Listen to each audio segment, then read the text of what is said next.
আবারও স্বাগত ২১ বিজনেসের সঙ্গে আছি মহিমা পলি।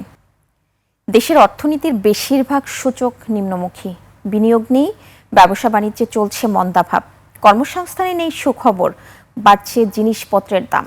টানা ৮ মাস ধরে কমেছে রপ্তানি আয়, তবে স্বস্তি কেবল প্রবাসীদের পাঠানো আয় বা রেমিটেন্সে। তাতে ভর করেই বেড়েছে বৈদেশিক মুদ্রার রিজার্ভ। ঋণাত্মক ধারায় রয়েছে চলতি হিসাবের ভারসাম্য। দেশের অর্থনীতির গতি প্রকৃতি নিয়ে সাদাত হাবিবীর রিপোর্ট। অন্তর্বর্তী সরকারের সময় থেকে বিনিয়োগ খরায় ভুগতে থাকা বাংলাদেশের উপর মরার উপর খাড়ার ঘা অস্থির মধ্যপ্রাচ্য। মাসখানেকের বেশি সময় ধরে জ্বালানিতে সরকার দৈনিক গড়ে ১৬৭ কোটি টাকা ভর্তুকি গুনেছে, তবে দাম ধরে রাখা সম্ভব হয়নি। পরিসংখ্যান বলছে মূল্যস্ফীতি কমেছে। মার্চ মাসে যা ৯% নিচে নেমে দাঁড়িয়েছে ৮.৭১%। তবে এপ্রিলে তেল গ্যাসের নতুন দাম বৃদ্ধির প্রভাব পড়েছে নিত্যপণ্য বাজারে। তাই নতুন সরকার চাইলেও মূল্যস্ফীতি ধরে রাখা প্রায় অসম্ভব। এখন যতটুকু আসলে মূল্য সমন্বয় হলো, তো সেটার কারণে আসলে মূল্যস্ফীতি ইমিডিয়েটলি বেড়ে যাবে এবং এতে করে আসলে যারা দরিদ্র মানুষ, অসহায় মানুষ রয়েছেন, সীমিত আয়ের মানুষ, তো প্রত্যেকের জন্য কিন্তু জীবনযাত্রাটা কিন্তু অনেকটা কঠিন হবে। মূল্যস্ফীতি যে হারে বাড়ছে, মজুরি সে হারে বাড়ছে না, তাহলে মানুষ দরিদ্র হবে। এবছরও ১৪-১৫ লাখ মানুষ দরিদ্র হবে। চলতি ২০২৫-২৬ অর্থ বছরের প্রথম ৯ মাস জুলাই মার্চ সময়কালে মোট রপ্তানি আয় আগের বছরের একই সময়ের তুলনায় কমেছে ৪.৮৫%। মধ্যপ্রাচ্যের সংঘাতের প্রভাবে বিশ্ববাজার ক্রেতাদের পোশাক কেনার আগ্রহ কমেছে। টানা ৮ মাস রপ্তানিতে প্রবৃদ্ধি নেই। আবার দেশের ভিতরে জ্বালানি সংকটের বিপাকে কারখানাগুলো। অনেক প্রতিষ্ঠান কিন্তু আপনার ডিজেলে পরিচালিত হয়, যারা জেনারেটর মাধ্যমে, তারা সময় মতো ডেলিভারি যদি না দিতে পারে, বায়ার তাদের অর্ডার নিবে না। অনেক জায়গায় এয়ার শিপমেন্ট হচ্ছে বিপুল খরচ করে। এদিকে আমদানির তুলনায় রপ্তানি কমে যাওয়ায় বাড়ছে বাণিজ্য ঘাটতি। চলতি অর্থ বছরের প্রথম ৮ মাস তথা জুলাই ফেব্রুয়ারি সময়ে বাণিজ্য ঘাটতি বেড়ে দাঁড়িয়েছে ১৬.৯১ বিলিয়ন মার্কিন ডলারে। এছাড়া ঋণাত্মক অবস্থায় চলে গেছে চলতি হিসাবের ভারসাম্য। ফেব্রুয়ারি পর্যন্ত চলতি হিসেবে ঘাটতি ছিল $১ বিলিয়ন। কৃষক কার্ড বলেন, প্রবাসী কার্ড বলেন, বিভিন্ন ধরনের কার্ড যে আমরা চালু করতে যাচ্ছি, এগুলো তো সাবসিডি ভিত্তিক। তাহলে সাবসিডি ভিত্তিক যে আমার খরচ, আমার আয়টা কোথা থেকে আসবে? আমি কি সারা জীবন কি আমি ঋণ নিয়ে চলবো? মধ্যপ্রাচ্যে যুদ্ধাবস্থার জন্য হাতে টাকা রাখছেন না প্রবাসীরা, দেশে পাঠিয়ে দিচ্ছেন আয়, আর তাতেই দেশের অর্থনীতির সবচেয়ে বড় স্বস্তি এখন রেমিটেন্স প্রবাহে। ২০২৬ সালের প্রথম ৪ মাসে প্রবাসীরা $১২.২৮ বিলিয়ন মার্কিন ডলার রেমিটেন্স পাঠিয়েছেন। রেমিটেন্সে ভর করেই বেড়েছে বৈদেশিক মুদ্রা রিজার্ভ। IMF এর হিসেব পদ্ধতি BPM-6 অনুযায়ী দেশের নিট রিজার্ভ এখন $৩০ বিলিয়ন ছাড়িয়েছে। এদিকে ডলারের দর ধরে রাখতে ২০২৫-২৬ অর্থ বছরের জুলাই থেকে ২০ এপ্রিল ২০২৬ পর্যন্ত কেন্দ্রীয় ব্যাংক বাজার থেকে মোট $৫.৭৯ বিলিয়ন বা $৫৭৯ কোটি কিনেছে দেশের তফসিলি ব্যাংকগুলো থেকে। আমি মূল্যস্ফীতি যাতে কমাতে পারি, বিনিয়োগ যাতে বাড়াতে পারি, কর্মসংস্থান যাতে বাড়াতে পারি, এই ব্যবস্থাগুলোকে আমাদেরকে করতে হবে। নীতি সুধার 10% রেখে কেন্দ্রীয় ব্যাংক মুদ্রাবাজারের হ্রাস টেনে ধরার চেষ্টা করছে। এদিকে ২০২৫-২৬ অর্থ বছরে জিডিপি প্রবৃদ্ধি 4% বৃত্ত ভেঙে 4.7% স্পর্শ করতে পারে এমন পূর্বাভাস এশীয় উন্নয়ন ব্যাংক আর আন্তর্জাতিক মুদ্রা তহবিল IMF এর। সাদাত হাবিবী, ২১ টেলিভিশন, ঢাকা। ট্যাক্স না দিয়ে কোনো গাড়ি আমদানি করতে পারবেন না এমপিরা। ব্যক্তিগত আমদানি করলে অবশ্যই রাষ্ট্রকে ট্যাক্স দিতে হবে। সংসদ সদস্যদের ট্যাক্স ফ্রি গাড়ি আমদানির সুযোগ বাতিল করে এ সংক্রান্ত আইনের সংশোধন সহ বিল পাস হয়েছে জাতীয় সংসদে। এছাড়া জ্বালানি সংকট মোকাবেলায় 10 সদস্যের সর্বদলীয় বিশেষ কমিটি ঘোষণা করা হয়েছে। পুলিশ ও অ্যাম্বুলেন্স সহ জরুরি কাজে নিয়োজিতদের জন্য থাকছে না আর তেলের রেশনিং পদ্ধতি। সিরাত আল মুস্তাকিমের রিপোর্ট। দেশের চলমান জ্বালানি সংকট নিরসনে এবং টেকসই সমাধানের পথ খুঁজতে জাতীয় সংসদে 10 সদস্যের সর্বদলীয় বিশেষ কমিটি ঘোষণা করা হয়েছে, যেখানে সরকারি দল ও বিরোধী দলের সদস্যরা রয়েছেন।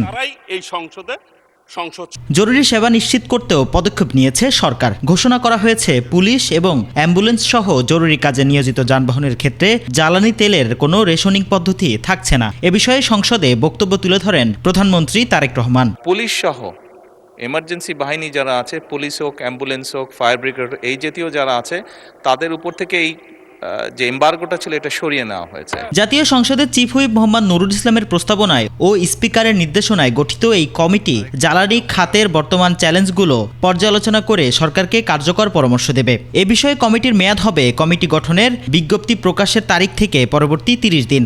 সাম্প্রতিক জ্বালানি নিয়ে উদ্ভূত পরিস্থিতি মোকাবেলায় করণীয় সম্পর্কে সুপারিশ সহ সংসদে রিপোর্ট প্রদান এর নিমিত্তে নিম্নলিখিত মাননীয় সংসদ সদস্যগণের সমন্বয়ে নিম্নবর্ণিত কার্যপরিধি ও মেয়াদ সহ 10 সদস্য বিশিষ্ট ত্রয়োদশ জাতীয় সংসদের বিশেষ কমিটি গঠন করা হোক।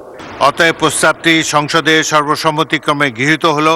এদিকে দীর্ঘদিনের প্রথা ভেঙে পাশ হলো বহুল আলোচিত বিল সংসদ সদস্যদের জন্য শুল্কমুক্ত গাড়ি আমদানির সুবিধা বাতিল। এখন থেকে সাধারণ নাগরিকদের মতোই শুল্ক পরিশোধ করে গাড়ি আনতে হবে এমপিদের। বিলাসবহুল ব্যয় কমিয়ে জনগণের পাশে দাঁড়াতেই এই পদক্ষেপ বলে উল্লেখ করা হয়। মাননীয় speaker, the members of parliament remuneration and allowances order 1973 এর অধিকতর সংশোধনকল্পে আনিত the members of parliament remuneration and allowances amendment bill 2026 অবিলম্বে এই মহান সংসদের বিবেচনার জন্য গ্রহণ করা হোক। যারা এই প্রস্তাবের পক্ষে আছেন তারা হ্যাঁ বলুন, যারা এই প্রস্তাবের বিপক্ষে আছেন তারা না বলুন। আমার মনে হয় হ্যাঁ জয়যুক্ত হয়েছে, হ্যাঁ জয়যুক্ত হয়েছে, হ্যাঁ জয়যুক্ত হয়েছে। অতএব সংসদে উত্থাপিত আকারে দি members of parliament remuneration and allowances amendment bill 2026 অবিলম্বে বিবেচনার জন্য গৃহীত হলো। সিরাত আল মুস্তাকিম, 21 টেলিভিশন, ঢাকা।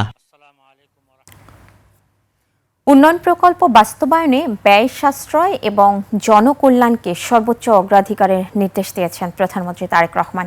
প্রকল্প বাস্তবায়নে দীর্ঘসূত্রিতার যৌক্তিক কারণ তদন্ত করারও নির্দেশ দিয়েছেন সরকার প্রধান।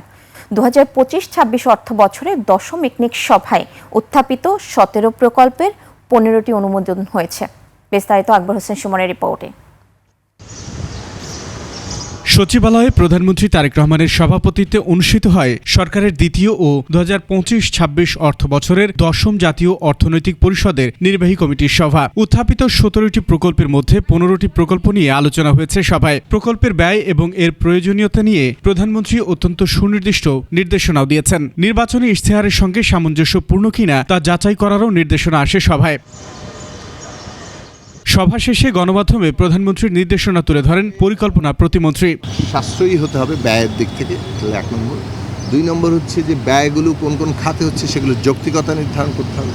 3 নম্বর হচ্ছে যে যে প্রকল্পগুলোই নেওয়া হয়েছে সেগুলো আসলে কতটা বর্তমান সরকার তার যে প্রতিশ্রুত তার যে নির্বাচনী ইশতেহার, তার যে পরিকল্পনা 31 দফা কর্মসূচি সবগুলোর সাথে সামঞ্জস্যপূর্ণ কতটা, এই সবগুলো দিক পরীক্ষা নিরীক্ষা করার জন্য নির্দেশনাটা আগে এসছে।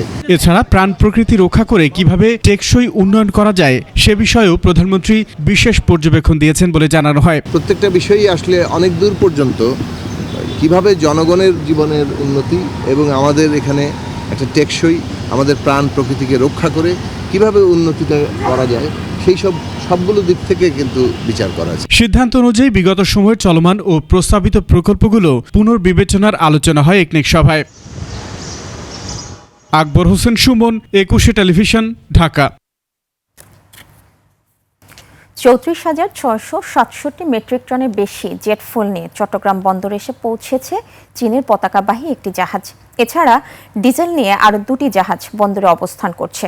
এর আগে গত 14 এপ্রিল সিঙ্গাপুর থেকে 11,000 টন জেট ফুয়েল নিয়ে বন্দরে এসেছিল এমটি গ্রেট প্রিন্সেস ট্যাঙ্কার। স্থানীয় এজেন্ট জানায় চীনের পতাকাবাহী জাহাজটি জেট ফুয়েল নিয়ে বন্দরের বহির্নোঙরে আসার পরপরই খালাস কার্যক্রম শুরু হয়। এর আগে ভোরে সংযুক্ত আরব আমিরাতের দুবাই থেকে 35,055 টন ডিজেল নিয়ে ভেড়ে পানামার পতাকাবাহী ট্যাঙ্কার ব্রেভ অ্যাঞ্জেল। আগের দিন তাইওয়ান থেকে 33,400 টন ডিজেল নিয়ে বন্দরের বহির্নোঙরে ভিড়েছে পাকিস্তানি পতাকাবাহী ট্যাঙ্কার এমটি কোয়েটা।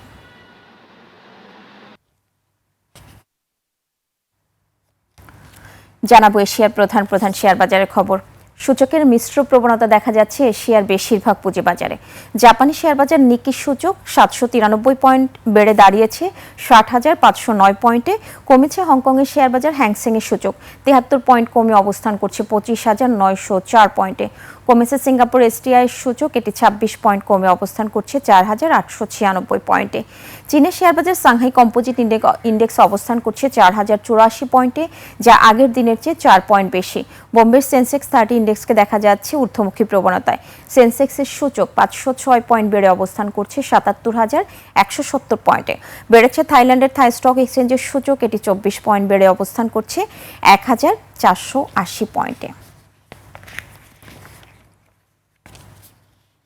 দর্শক, নিচ্ছি ছোট্ট একটা বিরতির পর দেশের ব্যবসা বাণিজ্য অর্থনৈতিক পরিস্থিতি নিয়ে আমরা কথা বলবো Dhaka chamber of commerce and industry DCCI এর সাবেক সভাপতি শামস মাহমুদের সঙ্গে। ততক্ষণ সঙ্গেই থাকুন।